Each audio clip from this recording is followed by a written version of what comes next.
Bonjour, aujourd'hui vous êtes sur les informations de la première S2 et nous allons vous parler du Parlement européen de Strasbourg.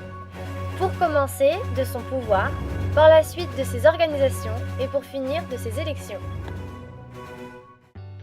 Tout d'abord, les pouvoirs du Parlement européen. Donc celui-ci exerce trois fonctions principales. Un pouvoir législatif, un pouvoir budgétaire et un pouvoir de contrôle. Tout d'abord, le pouvoir législatif.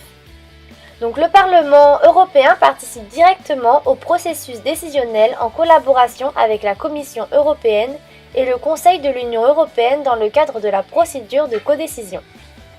Par la suite, le pouvoir budgétaire. Le Parlement européen partage avec le Conseil de l'Union européenne le pouvoir budgétaire. C'est le Parlement qui arrête le budget définitif de l'Union européenne. Pour finir, le pouvoir de contrôle. Le Parlement européen exerce un contrôle politique des institutions européennes par le biais de diverses actions. Par exemple, les questions écrites ou orales adressées à la Commission ou au Conseil de l'Union européenne. Par la suite, je vais vous parler de l'organisation. Donc, le Parlement européen compte 4 principaux organes.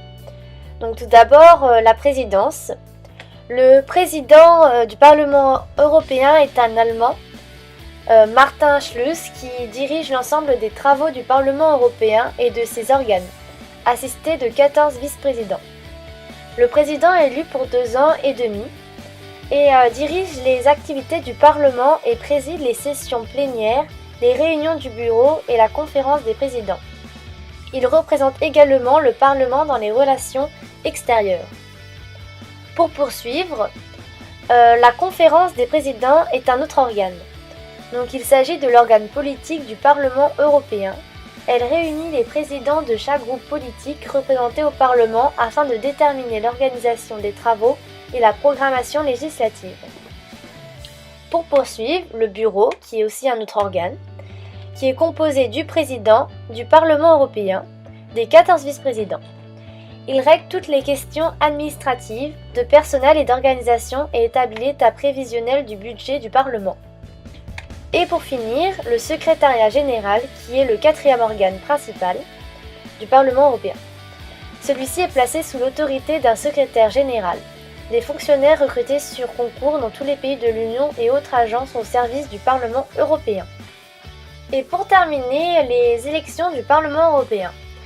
Elles sont faites tous les 5 ans et ce sont les citoyens de l'Union européenne qui peuvent choisir leurs représentants au Parlement européen.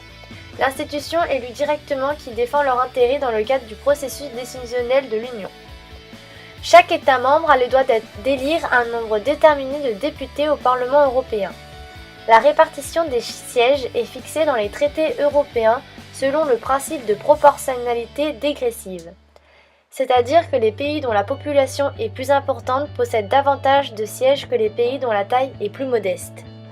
Et c'est malheureusement la fin de ce journal de la première S2. Je vous dis au revoir et à bientôt!